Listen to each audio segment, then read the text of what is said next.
Kita buka kajian kita malam hari ini dengan mengucap basmalah. Bismillahirrahmanirrahim.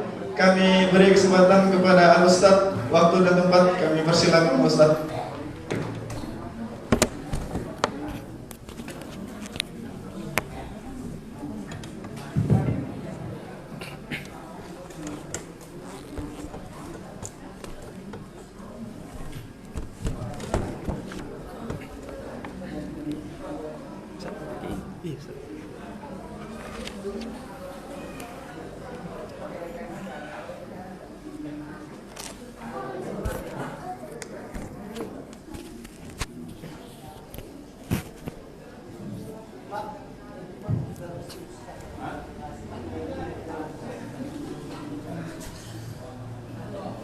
Bismillahirrahmanirrahim.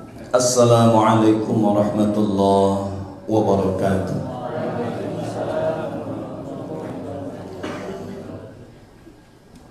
Limadatillahi subhanahu wa ta'ala wa inayatihi wa barakatihi thumma ila hadratin Nabi Mustafa Muhammad Rasulullah sallallahu alaihi wasallam wa ala alihi wa ashabihi wa dhurriyyati wa ahli baiti ajma'in. ثم إلى مشايخنا وأستاذنا وخصوصا إلى مؤلف هذا الكتاب الفاتحة. أعوذ بالله من الشيطان الرجيم. بسم الله الرحمن الرحيم. الحمد لله رب العالمين الرحمن الرحيم إياك نعبد وإياك نستعين صراط الذين أنعمت عليهم غير المغضوب Alhamdulillahi Rabbil Alamin alladzi ja'ala sakinata fi qulubil mu'minin. Ashhadu an la ilaha illallah wahdahu la syarika lah wa ashhadu anna Muhammadan 'abduhu wa rasuluh alladzi man la nabiyya ba'da amma ba'd. Qala Allah Ta'ala A'udzu billahi minasy syaithanir rajim. Ya ayyuhalladzina amanu taqullaha haqqa tuqatih wa la tamutunna illa wa antum muslimun. Wa qala ta'ala fil ayatil ukhra laqad kana fi qasasihim 'ibratun li ulil albab. Shadaqallahul 'azim wa shadaqa rasuluhun nabiyyul karim wa nahnu 'ala dzalika minasy syahidin wasyakirin. Walhamdulillahi Rabbil Alamin. Segala puji dan syukur mari sama kita persembahkan kehadiran Allah Subhanahu wa Ta'ala atas limpahan rahmat dan karunia yang Allah berikan kepada kita, terutama karunia iman dan Islam yang dengannya kita mendapatkan kesempatan menjadi hamba yang dimuliakan oleh Allah Subhanahu wa Ta'ala. Semoga kita bisa hidup dalam keadaan iman dan Islam, menjalankan hidup ini dalam keadaan iman dan Islam, mengakhiri kehidupan kita dalam keadaan beriman, dalam keadaan berislam, dan tatkala dibangkitkan oleh Allah Subhanahu wa Ta'ala, kita dibangkitkan dari golongan orang-orang yang beriman dan orang-orang Islam. Amin ya rabbal alamin. Salawat dan salam semoga senantiasa Allah limpahkan keharibaan Nabi Muhammad sallallahu alaihi wasallam, Rasul yang Allah utus ke permukaan bumi agar dijadikan sebagai tauladan dalam hidup dan kehidupan. Semoga dengan semangat kita untuk ittiba' kepada Nabi, kiranya Allah memberikan mahabbah dan maghfirahnya untuk kita, sekaligus Allah izinkan kita semua memperoleh syafaat dari Rasulullah sallallahu alaihi wasallam. Amin ya rabbal alamin. Sahibul kiram yang sama kita muliakan, para tuan-tuan guru kita yang berhadir pada hari ini, ada ustaz kita, para pembina, guru kita. Semoga Allah Subhanahu wa Ta'ala memanjangkan usia mereka dan senantiasa melahirkan karya-karya terbaik untuk umat ini. Amin. Kemudian terhormat kami kepada pengurus Mushola Al-Ma'arif dan kepada Tuan Imam, Tuan Bilal, begitu juga kepada ibunda-ibundaku sekalian yang berhadir pada maghrib ini.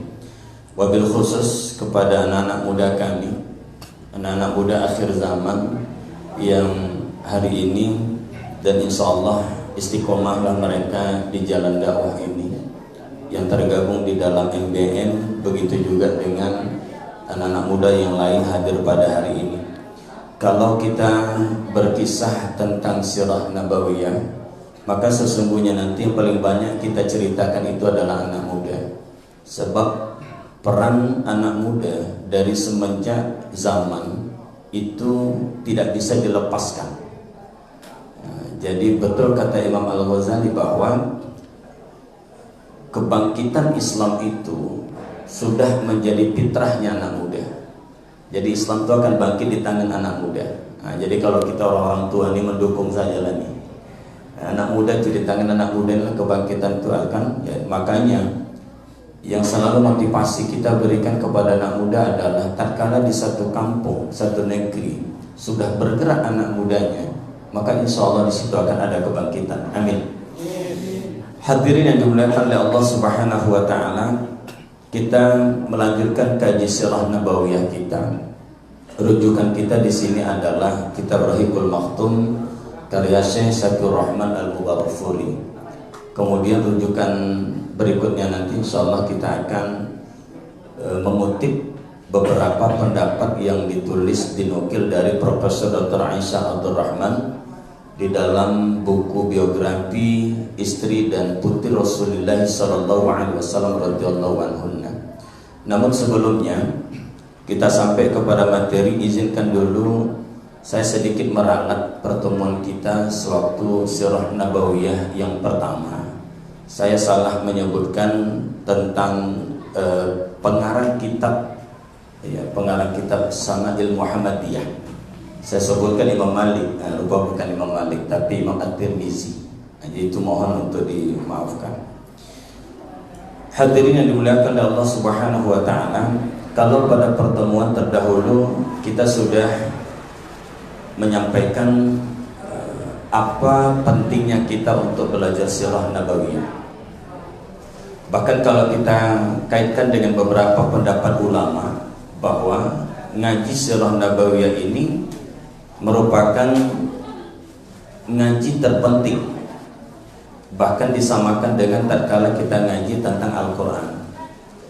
Nah disitulah kalau kita kutip di dalam tulisan Profesor Dr. Muhammad As-Salladi, ada satu buku terjemahan beliau ketika Rasulullah harus berperang.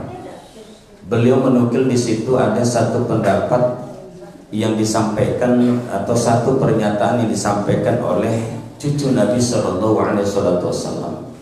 Ketika ditanya apa sebetulnya dilakukan oleh orang tua kalian kepada kalian, apa yang diajari, maka beliau menyampaikan bahwa kunna nu'allam maghaziyan Nabi Shallallahu Alaihi Wasallam kama nu'allam suratum minal Quran.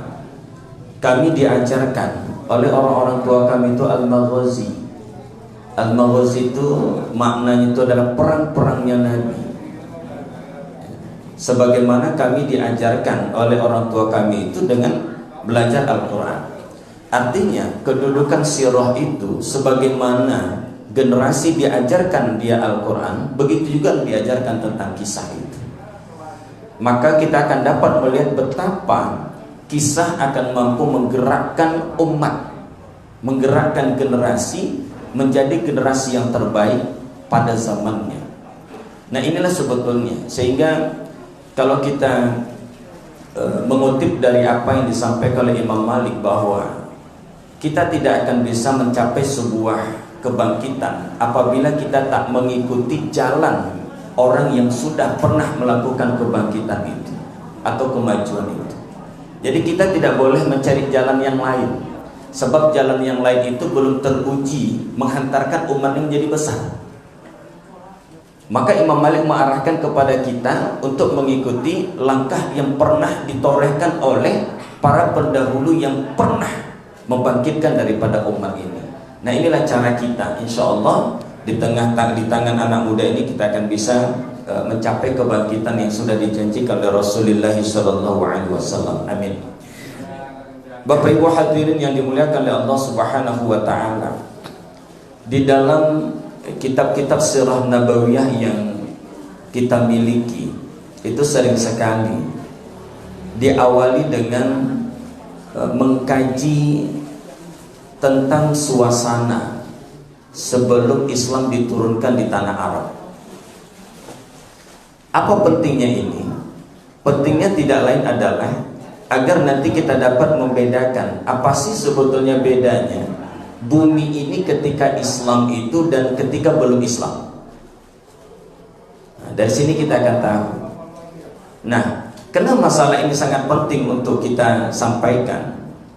Sebab kondisi bumi sebelum Islam diturunkan oleh Allah Subhanahu wa taala betul-betul berada di dalam titik keruntuhan, terutama keruntuhan akhlaknya. Maka sering sekali disebut dengan jahiliyah. Pertanyaan besar kita adalah apakah jahiliyah itu hanya berada di Jazirah Arabia? Ternyata tidak. Kejahiliahan itu terjadi seluruh bumi, terjadi kejahiliahan. Bahkan di sebuah dua peradaban besar ketika itu pun sudah terjadi kejahiliahan. Ada Romawi, ada Persia. Di Romawi juga terjadi kemungkaran yang sangat luar biasa, meskipun mereka beragama Nasoro. Di Persia apalagi, mereka tak mengakui adanya Tuhan, yang mereka sembah itu adalah api. Tidak ada aturan agama yang mengatur kehidupan mereka. Jadi dua peradaban yang pernah ada ini, inilah yang penting untuk kita kaji, dan kita akan dapat melihat di mana posisi daripada bangsa Arab dan kaumnya di antara dua kekuatan itu. Nah, ini yang kita katakan bahwa kisah sejarah itu pasti akan terulang kalau kita betul-betul menelusurinya ini. Sebelum Islam diturunkan oleh Allah Subhanahu wa taala, itu ada dua kekuatan besar. Jadi tanah Arab itu diapit oleh dua kekuatan besar yang memiliki peradaban yang tinggi. Ada Persia, ada Romawi. Kalau Romawi itu menguasai 1/4 daripada wilayah Eropa, terbagi kepada dua, ada Eropa Barat, ada Eropa Timur. Eropa Barat itulah dia, ibu kotanya adalah Roma. Sementara Eropa Timur atau Romawi Timur itulah ibu kotanya Konstantinopel, yang kelak ditaklukkan oleh siapa menaklukkan? Al-Fatih, Muhammad Salabi, Masya Allah. Nah, kemudian Persia juga demikian. Kenapa ini penting untuk kita kaji? Allah hadirkan kisah itu, bahkan menjadi salah satu daripada nama surah Ar-Rum. Nah, Allah sampaikan itu tujuannya tidak lain adalah bahwa Rasulullah dan para sahabat dan muslimin setelah itu dapat menjadikan ini sebagai panduan. Ada panduan yang diberikan oleh Al-Quran, sehingga pergerakan yang dilakukan oleh Nabi SAW bersama dengan sahabatnya itu, mereka tidak pernah terlepas daripada panduan Al-Quran. Jadi panduan utamanya adalah Al-Quran. Maka disinilah kata kunci kemenangan daripada umat itu. Ketika umat itu kembali kepada Al-Quran dan menjadikan Al-Quran sebagai panduan, maka kemenangan dan kebangkitan umat bukan sebuah keniscayaan. Nah, inilah makanya kan ada upaya untuk menjauhkan umat, terutama anak muda ini, dari Al-Quran gitu kan, sehingga mereka lebih suka nanti main game gitu ya. Nah, kalau di sini kan enggak gitu ya, karena sini sekarang ngaji. Nah, mudah-mudahan habis sisa nanti main bola lagi deh. jangan pula begitu kan. Istiqomah lah, enggak ada itu. Nah, perlu kita tahu juga, makanya wilayah daripada Jazirah Arabia, ya, wilayah Jazirah Arabia itu diapit oleh dua kekuatan besar. Nah, kenapa Jazirah Arabia itu tidak diminati? Lihat, ini wilayah yang tak diminati. Persia tak minat, Romawi juga tak minat. Bagaimana mereka mau minat? Potensi alamnya tidak ada, tandus setandus-tandusnya, kondisinya itu gersang. Seumpama kalau lengkungan daripada Kuali, kiri kanan dikelilingi oleh padang pasir. Oh, padang pasir semua itu tadi. Sehingga Jazirah Arabia ini sering sekali menjadi tempat tujuan untuk berangkatnya orang ke sana untuk lari, umpamanya seperti itu. Karena betul-betul menjadi benteng. Jadi gurun Sahara itu betul-betul dijadikan sebagai benteng pertahanan, sehingga kekuatan dari Persia tidak berminat untuk masuk, kekuatan dari Romawi juga tak berminat untuk masuk. Tapi kedepannya nanti wilayah yang tak diminati itu kelak mereka akan menjadi pemimpin di bumi.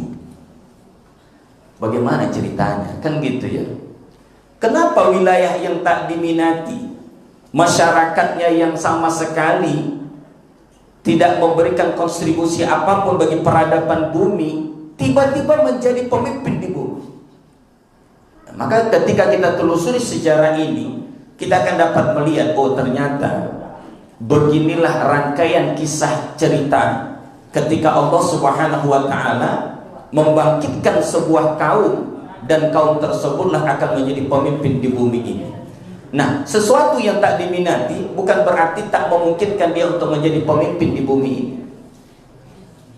Jadi kalau seandainya anak muda nak jadi pemimpin, lihat kisahnya itu di situ. Nah, kita lihat bagaimana ya, kalau posisinya tadi betul-betul tak diminati oleh dua kekuatan besar, lantas bagaimana dengan perilaku daripada kaumnya? Kita tahu bahwa masyarakat Jazirah Arabia, terutama wilayah daripada Hijaz antara Mekah dan Madinah, Mekah dan Madinah itu rata-rata penduduknya itu mempraktekkan kemusyrikan, rata-rata. Maka kalau kita lihat dari segi struktur penduduknya, kemudian dari segi agamanya, kita akan dapat melihat mereka lebih banyak bersentuhan dengan orang-orang Persia dibanding daripada bersentuhan dengan orang-orang Romawi.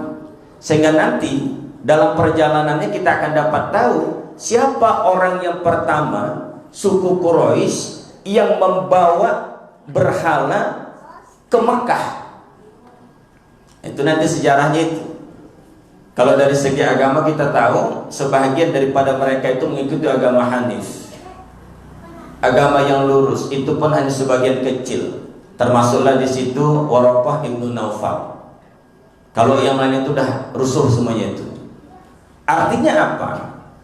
Mereka tetap menjalankan ritual keagamaan yang dilakukan pada masa Nabi Allah Ibrahim alaihissalam, semisal pelaksanaan ibadah haji dan umrah, tapi di dalam persepsi mereka itu hanya tradisi.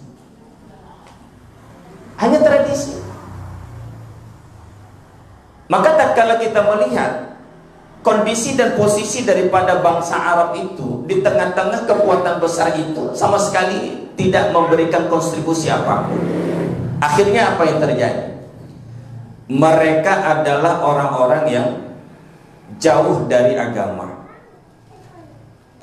Ada memang akhlaknya, tapi akhlaknya itu tadi ya, kalau kita lihat sebetulnya akhlak mereka itu kuat juga itu. Nah, sehingga ketika Nabi SAW katakan bahwa wa ma bu'istu li utammima makarimal akhlak, itu maknanya tidak lain bahwa Rasul diutus oleh Allah Subhanahu wa Ta'ala itu menyempurnakan akhlak yang sudah ada, dari akhlak yang tak baik menjadi akhlak yang baik. Apa akhlak baik yang pernah dilakukan oleh orang-orang jahiliyah itu? Banyak. Yang pertama, kalau dapat kita lihat, mereka itu sangat hormat kepada tamu. Mereka sangat hormat sama tamu. Bayangkan kalau kita nanti lihat bahwa kakeknya Nabi Shallallahu Alaihi Wasallam, ya, Hasim contohnya, yang bernama Amru. Hasim itu merupakan gelar. Nama gelarnya karena dialah yang pertama sekali meremuk daripada roti dan diserahkan kepada orang yang melaksanakan haji dan umroh ke Mekah. Jadi siapapun yang datang itu pasti akan dilayani dengan baik, dikasih minum. Maka Bani Hasim itu mengambil posisi untuk memberikan minum dan makanan. Makanya kalau kita melihat kekuasaan dan imarah di kalangan bangsa Arab itu sebetulnya tidak ada, tapi mereka begitu memahami potensi yang ada pada setiap bani-bani yang ada itu. Inilah potensi besar mereka. Maka kita katakan, tatkala kita tahu nasabnya, maka di situ akan kita lihat ada hasabnya. Apa karya terbaik yang pernah dilakukan oleh keluarga itu? Dari nasab, tatkala kita tahu garis keturunannya, maka di situ juga kita akan tahu hasabnya. Apa potensi yang ada pada keluarga itu? Saya selalu katakan, kalau kita mau tahu apa potensi yang ada pada anak kita, tengok aja nasabnya. Tengok aja nasabnya. Kalau ayahnya Qori, maka akan mengalir deraslah darah Qori itu kepada anak itu. Atau mungkin ketika ayahnya tidak Qori, tapi anaknya kok bisa Qori, tengok atasnya lagi. Boleh jadi kakeknya. Tidak, kakeknya boleh jadi di atas kakeknya itu. Artinya potensi yang ada pada diri keluarga itu darahnya itu akan mengalir deras kepada anak keturunan kita. Maka di situ akan kita melihat ada potensi apa? Ada potensi kedermawanan, ada potensi kepemimpinan, ada potensi-potensi yang lainnya yang akan mengalir deras kepada anak-anak keturunan kita tadi. Nah, makanya ketika kita melihat dalam perjalanan sirah nabawiyah Nabi Sallallahu Alaihi Wasallam ini, tatkala bangsa Quraisy atau suku Quraisy itu kan merupakan suku yang hebat, suku yang mulia. Nabi katakan, aku dari Quraisy.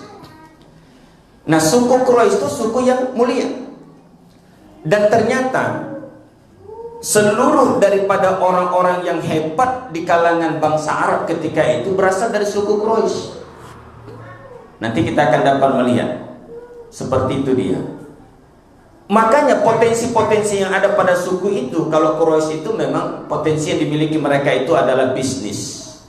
Jadi kalau istilah berdagang itu urusan suku Quraisy. Jadi bayangkan kalau seandainya kita bisa mempotensikan, mempetakan potensi penduduk kita nih. Nah, suku Jawa potensinya apa? Suku Melayu potensinya apa? Simalungun potensinya apa? Kemudian suku Batak potensinya apa?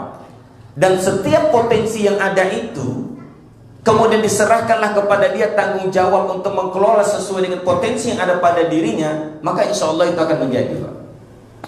Akan menjadi. Nah, kita akan dapat melihat betapa sesungguhnya dari suku Quraisy yang ada itu, suku Quraisy itu terdiri daripada Bani yang tertinggi itu kedudukannya yang pertama Bani Hashim, yang kedua Bani Makhzum. Nah, kalau Bani Hashim itulah Mustafa Sallallahu Alaihi Wasallam.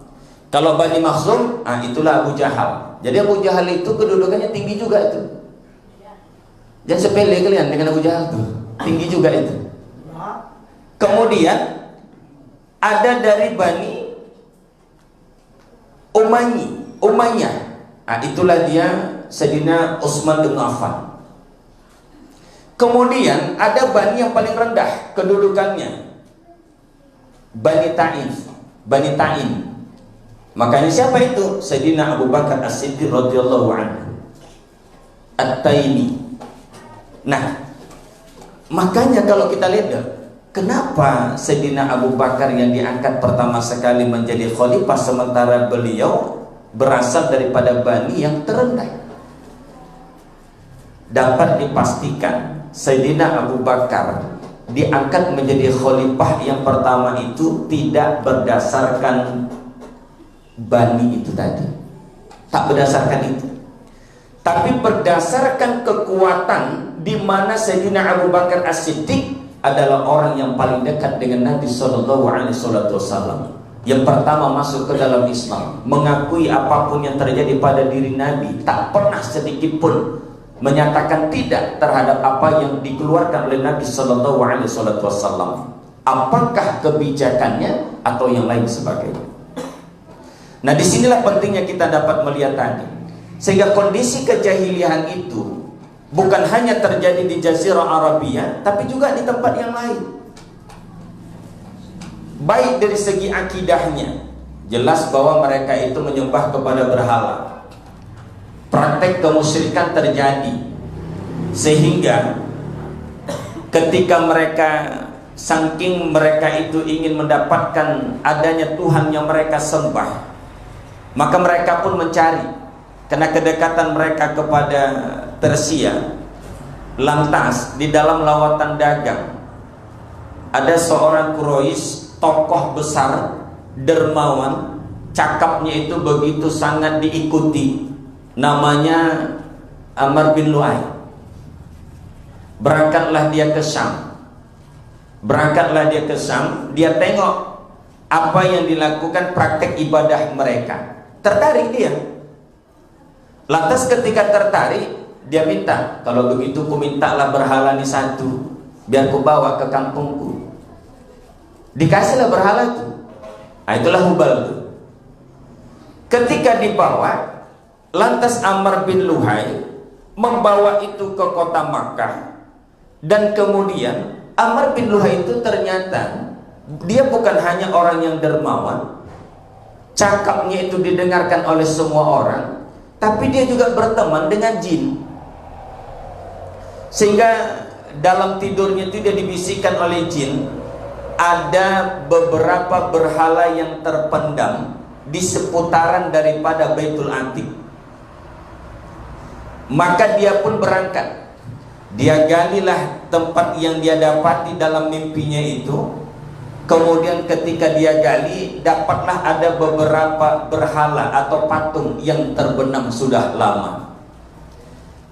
Ketika diangkat patung-patung atau berhala ini, maka berhala ini tadi dia serahkan kepada kabilah-kabilah yang datang. Disinilah sanadnya ketika berhala-berhala itu menyebar. Nah, itu dibawa oleh Amr bin Lu'ay. Kenapa Amr bin Lu'ay ini? Karena dia orang yang dermawan. Hati-hati juga dengan orang dermawan nih, cakapnya itu didengar orang. Karena apapun yang dilakukan oleh Amr bin Lu'ay itu didengarkan oleh masyarakat, akhirnya tatkala dia menyembah kepada berhala itu disangka orang itulah bahagian daripada agama, maka mereka pun ikut. Sehingga sejarahnya itu sampai kepada Fathul Makkah itu lebih daripada 360 berhala itu berada di Ka'bah itu.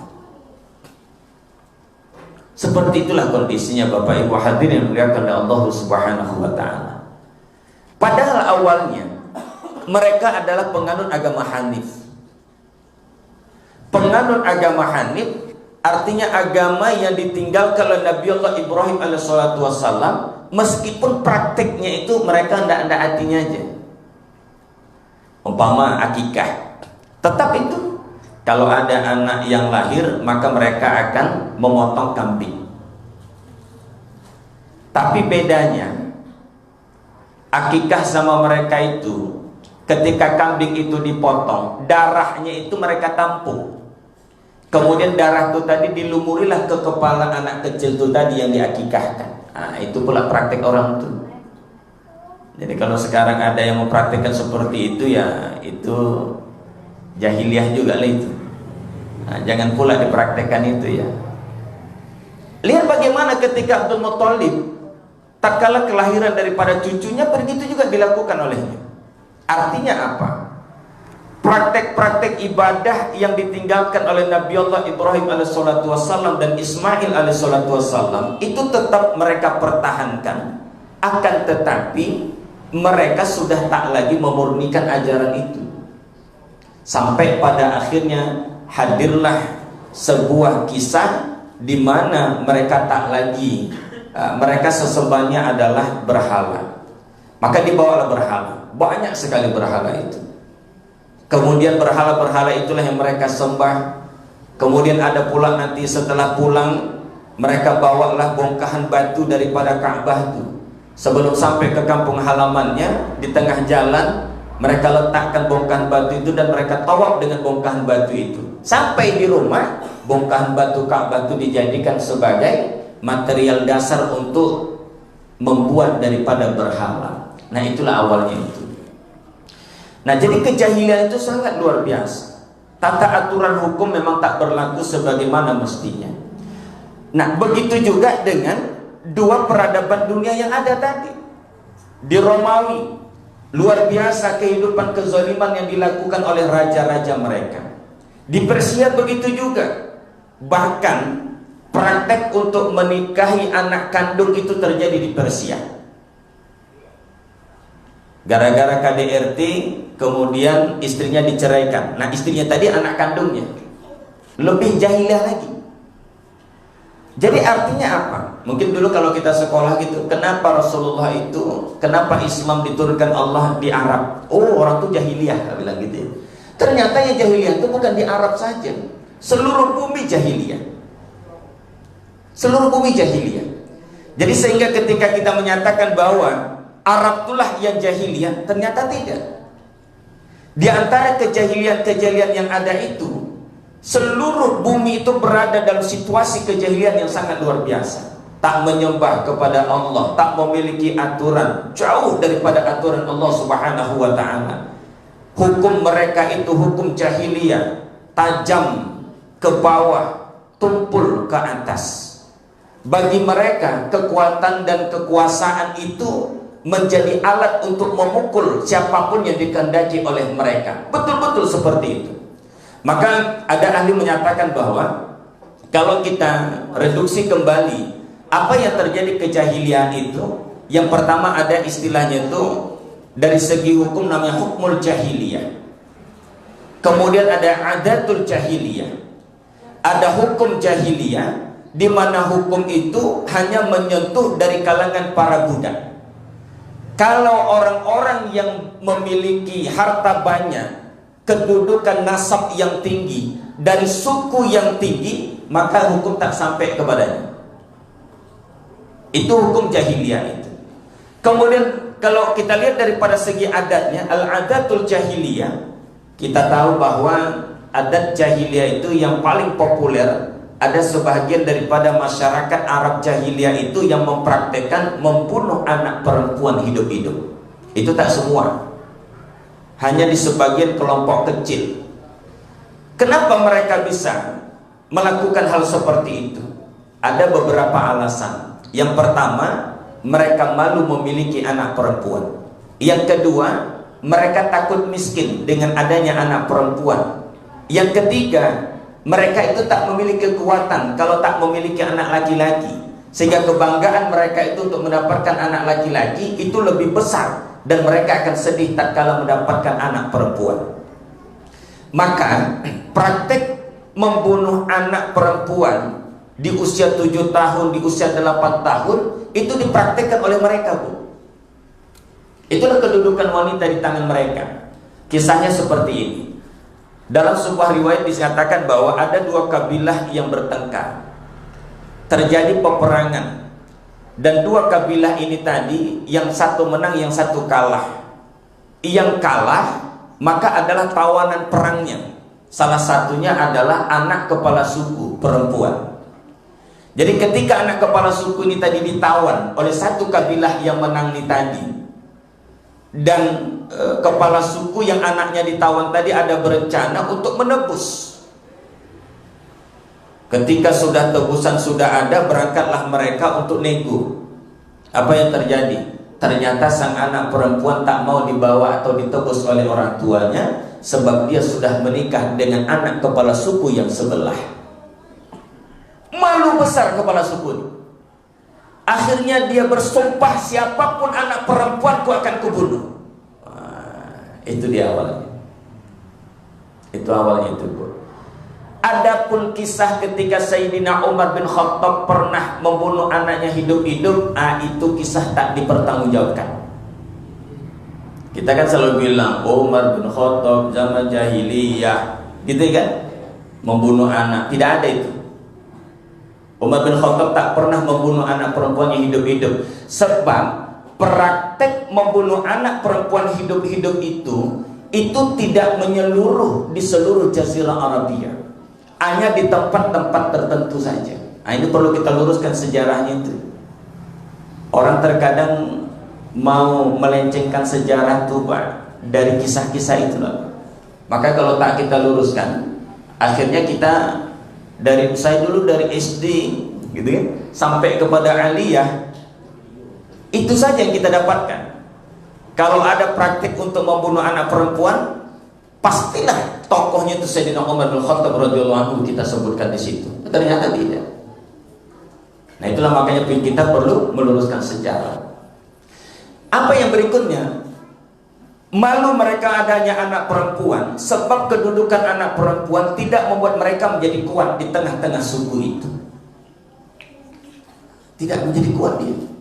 Maka terkadang kalau anak itu ada usia 7 tahun, 8 tahun, kemudian dihiaslah dia, diberikan pakaian yang cantik-cantik, dilepaskan dari genggaman orang tua oleh perempuannya, menangislah maknya itu. Kemudian dibawalah dia berjalan-jalan, lubang sudah disediakan, sudah sampai ke lubang itu langsung dicampakkan anak perempuan dan ditimbun tanah itu di dalam lubang itu. Itulah terjadi. Nah itu kan kejahiliahan itu. Nah kemudian mereka takut miskin.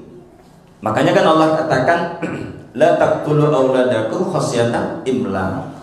Jangan kau bunuh anakmu karena takut miskin. Nahnu narzuquhum wa iyyakum. Kami yang memberikan rezeki dan kami memeliharanya. Artinya apa? Ketika Allah amanahkan anak kepada kita, maka anak sebetulnya bukanlah beban untuk kita nih. Allah yang memeliharanya, Allah yang memberikan rezekinya. Maka kalau istilah orang kita kampung, banyak anak banyak rezeki, itu betul itu. Jangan dirubah-rubah lagi.